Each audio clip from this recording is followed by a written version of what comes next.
Si en la Biblia hay alguna profecía específica, detallada, no manipulable, que se cumple de forma consistente, entonces su origen es divino. Y si hay un texto de origen divino, entonces Dios existe.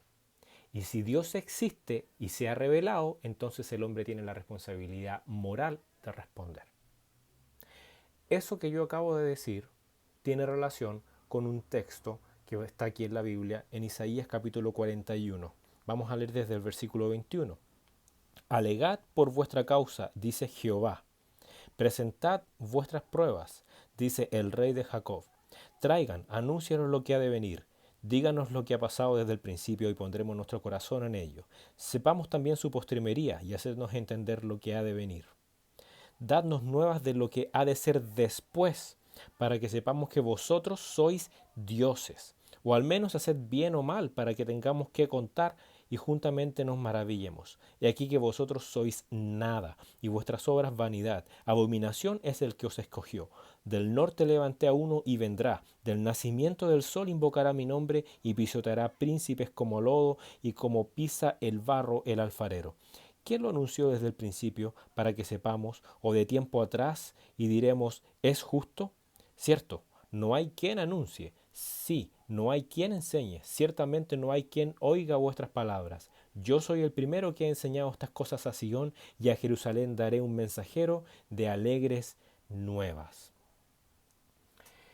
Este texto está en la Biblia y aquí está Jehová, el Dios de la Biblia, hablando y diciendo que Él va a presentar pruebas. O sea, perdón, le reta a los otros dioses a presentar pruebas de que son dioses. Y Él pone dentro de esas pruebas el hecho de decir cosas que van a suceder en el futuro y que esas cosas se cumplan. Esa es una de las pruebas que Él les pide a estos otros dioses, como prueba de que ellos son dioses. ¿Ya?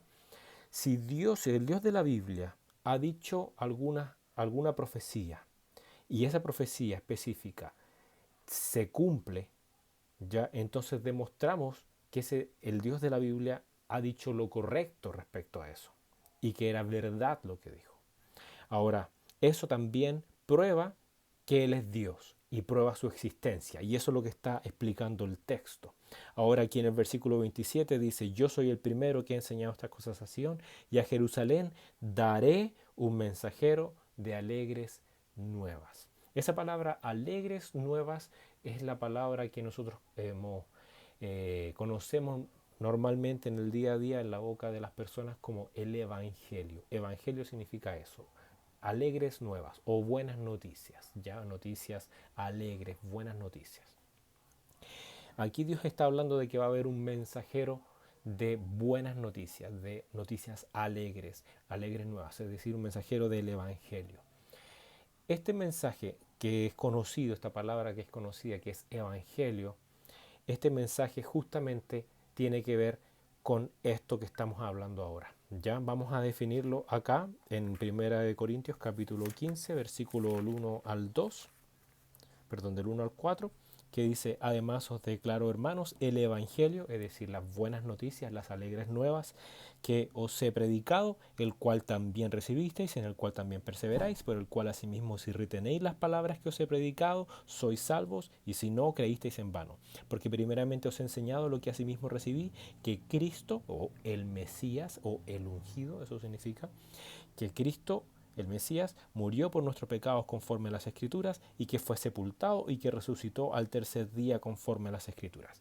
Esto es lo que ellos conocían como el Evangelio, las buenas noticias, referente a una persona, un mensajero de alegres nuevas que ellos llamaban el Mesías, el Cristo, y que el Cristo murió por nuestros pecados, dice Pablo acá, conforme a las Escrituras, conforme a las profecías que se habían dado antes en las Escrituras, lo que para ellos era, las Escrituras eran la ley de Moisés, los profetas y los salmos, ya todo eso era constitutivo de lo que ellos llamaban las Escrituras, y que fue sepultado y que resucitó al tercer día conforme a las Escrituras. Vamos ahora a un texto complementario a este que está en Hechos capítulo 17, Versículo 1 vamos a leer, dice, pasando por Anfípolis y Apolonia, llegaron a Tesalónica, donde había una sinagoga de los judíos, y Pablo, de nuevo la misma persona que habló en 1 Corintios, como acostumbraba, fue a ellos, y por 3 días de reposo discutió con ellos, declarando y exponiendo por medio de las Escrituras que era necesario que el Cristo, es decir, el Mesías, padeciese y resucitase de los muertos, y que Jesús, a quien yo os anuncio, decía él, es el Cristo. Esta creencia entonces de que existe un Mesías profetizado en las Escrituras y que esas Escrituras respecto al Mesías específicas se cumplieron en Jesús, por lo tanto Jesús es ese Mesías, sigue la misma lógica del argumento inicial que di en este video. Si hay profecías específicas, detalladas respecto al Mesías, no manipulables, que se cumplieron en forma consistente en Jesús, entonces Jesús es el Mesías. Y entonces el origen de esas profecías es divino, es sobrenatural, sobrehumano. ¿Ok? Y si estos textos y estas profecías son divinas, entonces el Dios quien da estas profecías demuestra que existe y que es real y que lo que habla es verdad. Si ese Dios existe, si el Dios de las profecías, de esas profecías, de la Escritura, de la Biblia, existe y se ha revelado, y ha revelado al Mesías, y si entendemos la naturaleza del Mesías, entonces el ser humano tiene la obligación moral de responder a eso, porque no es cualquier Dios, y no es cualquier tipo de profecía, y no es cualquier Mesías. ¿Ok? Ahora, vamos al origen de esto. ¿Las escrituras del Antiguo Testamento hablan entonces de un Mesías o no hablan de un Mesías? ¿Qué significa Mesías? Mesías, Cristo, es la misma palabra, una está en hebreo, la otra está en griego, significa ungido, y ungido quiere decir básicamente la idea de alguien consagrado o apartado o santificado para algo. Eso es lo que significaba ser ungido en el contexto de la Biblia, ¿ya? Y tenía que ver básicamente con que había un aceite de unción que era como simbólico, se derramaba sobre alguien que había sido consagrado para algo. De ahí viene la idea de ser ungido, ¿ya? Eh, los sacerdotes eran ungidos para ciertas cosas, los reyes eran ungidos también, en alguna ocasión se habla de profetas ungidos también. Entonces básicamente estos tres tipos de personas, a estos tres tipos de personas se le aplicaba el adjetivo de ungido, ¿ya? Consagrado para una misión en particular. Ahora, cuando nosotros hablamos de un Mesías futuro, alguien que tenía que venir, ¿esta idea se encuentra realmente en la escritura del Antiguo Testamento? Sí. O sea, había muchos Mesías en el Antiguo Testamento, sacerdotes, reyes, profetas, ¿ya? Pero había un Mesías del cual se venía hablando consistentemente a través de las escrituras, ¿ya? Un Mesías futuro, un ungido que tenía que venir en el futuro.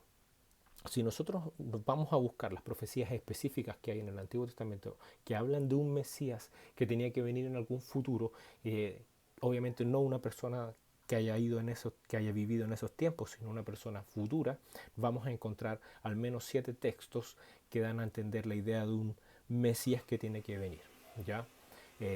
El primer texto es 1 Samuel 2:10, luego el Salmo 2, luego el Salmo 45, luego el Salmo 89, luego Isaías 61, sobre todos los primeros versículos, luego Daniel 9, sobre todos los versículos del 24 al 27, y al final un texto que es un poco más oscuro, que es Lamentaciones 4:20.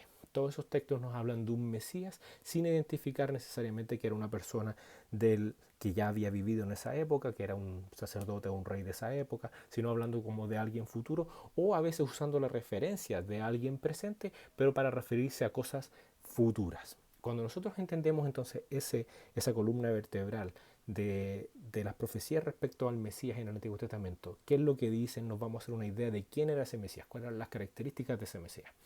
Y cuando entendemos las características de ese Mesías, nos vamos a dar cuenta que había muchas otras escrituras que hablaban respecto al Mesías en el Antiguo Testamento, aunque indirectamente no usaban la palabra Mesías, pero se referían a esa misma persona, y lo vamos a entender cuando entendemos las características de ese Mesías, ¿ya? Y si nosotros entendemos y descubrimos cuáles son esas características, nos vamos a dar cuenta, después de un estudio respecto a eso, que claramente esas cosas se cumplían en Jesús de Nazaret. Por lo tanto, Jesús de Nazaret era el Mesías, ¿ya? Y que esa persona del Mesías traía un mensaje, porque era un mensajero, y ese mensaje era de buenas noticias, de alegres nuevas, ¿ya?